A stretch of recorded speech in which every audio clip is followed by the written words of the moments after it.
March 16th, 2020. It's a day that many of us won't forget. It was sad, it was scary. We were anxious. Our busy schools were empty.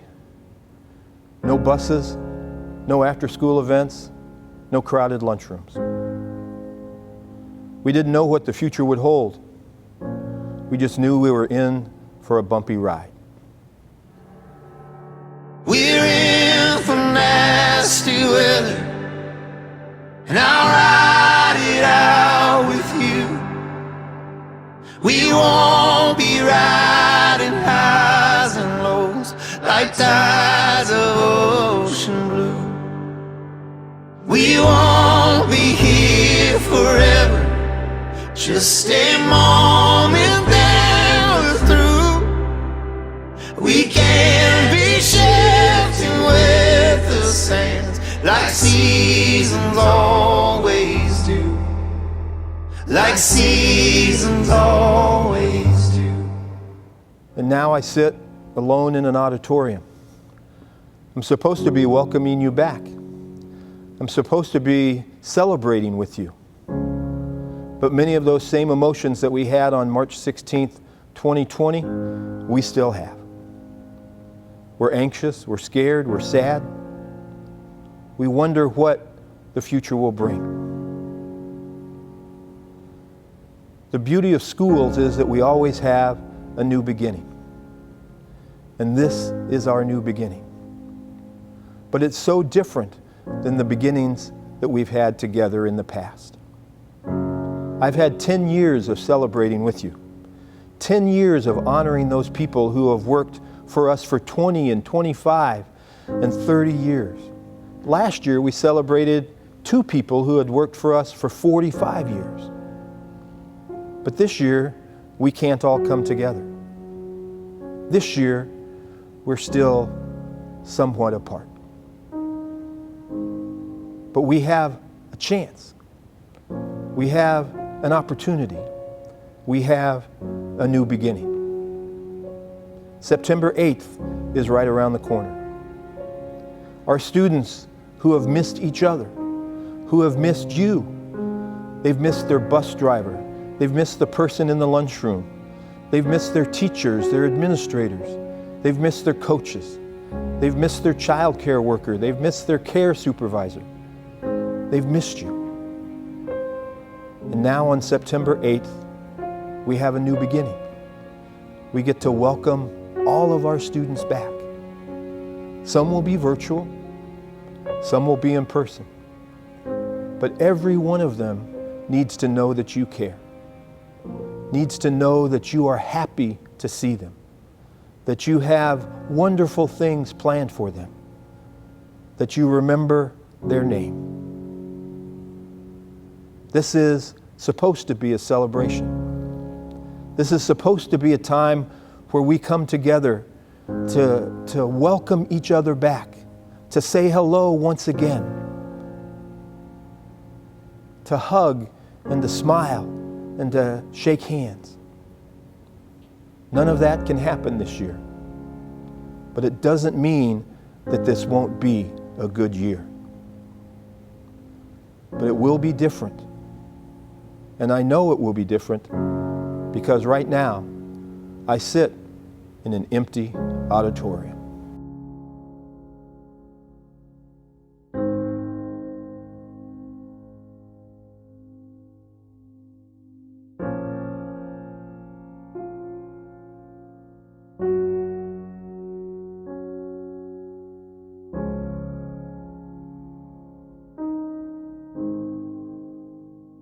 Since March 16th, all of us have wondered what the return to school would be like.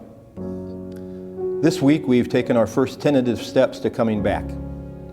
Our teachers have met together in socially distant, approved ways. They've Zoomed together. They've worked together to collaborate and focus on creating a great experience for our students. But since March 16th, all of us have wondered and pondered and thought about what coming back to school would be like. And if you're like me, you've had the chance to read and to think and to anticipate what this would be like.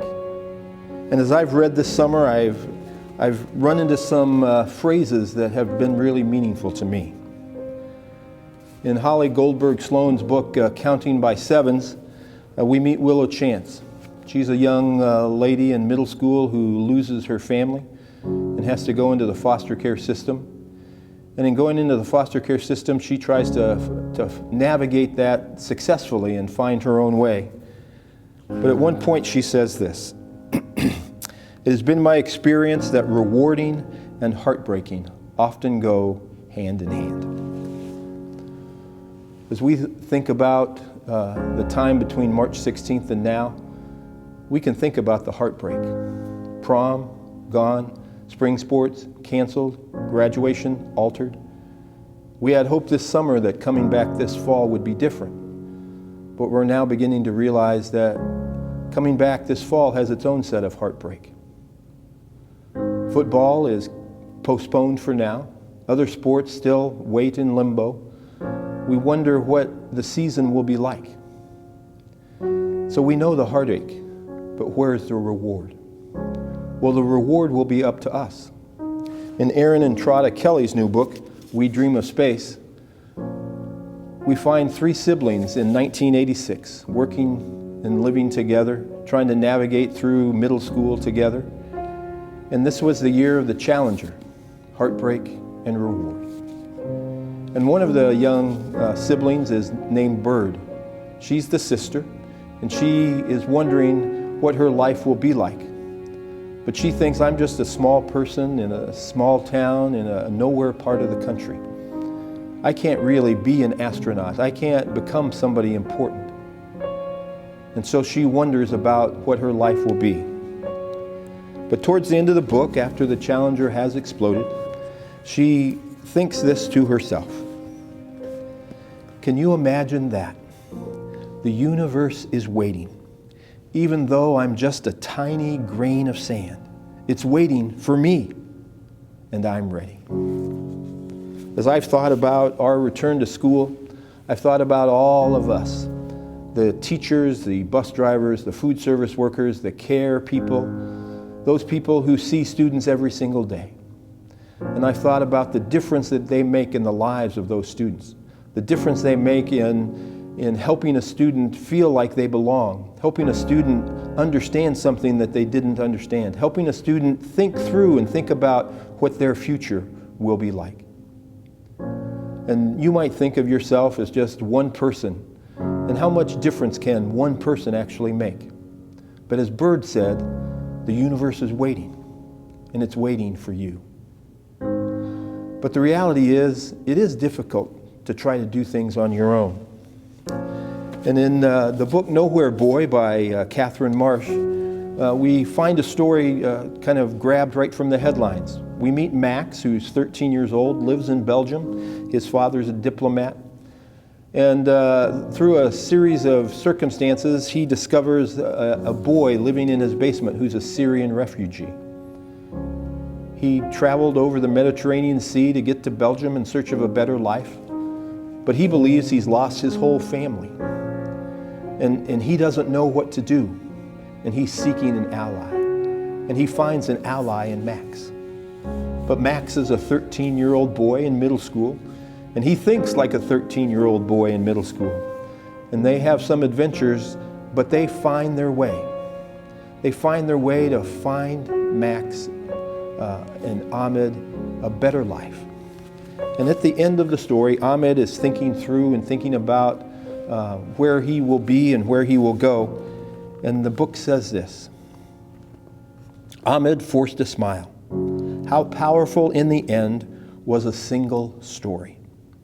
Powerful enough to reunite a father and a son, but not powerful enough, it seemed, to change their destiny. One story couldn't change the world, just like one person couldn't. But two?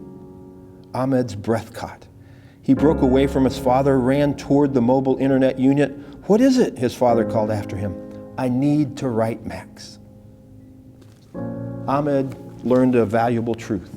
One person can make a difference, but two people, they can change the world. And so as you think about what this fall will be like, think about what Candace thought about in the Parker Inheritance. This is a great story about racial injustice, about a town that didn't understand how to have the blacks and the whites coexist, and they struggled for a long time. But Candace and her young friend Brandon stumble upon a mystery that helps the town come to grips with who they are and who they want to be. And at one point, Candace says to herself, "It was so much easier to think it was real when two people believed it." In our district, I know that two people can make a difference. I know that one person can make a difference. But two people, they can change the world.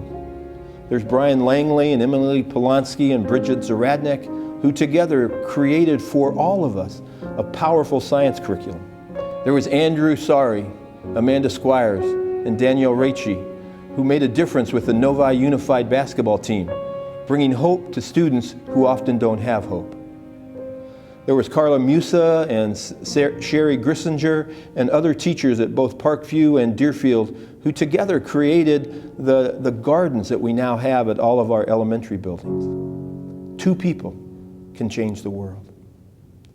So this fall, I would encourage you to find that ally, that advocate, that person that can help you, that person who will support you, that person who will encourage you, push you, challenge you to be better, to find ways to make a difference in the lives of the students in our district. These students have not had friends since March 16th. They haven't had the powerful interaction with the teacher. They haven't seen the smile of a bus driver, or they haven't seen the welcome of a food service worker. They haven't had the hug of a child care worker. Our children need us. Our students need us. They need you. And they need your ally and advocate. They need all of us together to support them as they return to school. So let's celebrate. Let's get excited about the new year because we have a chance to make a difference.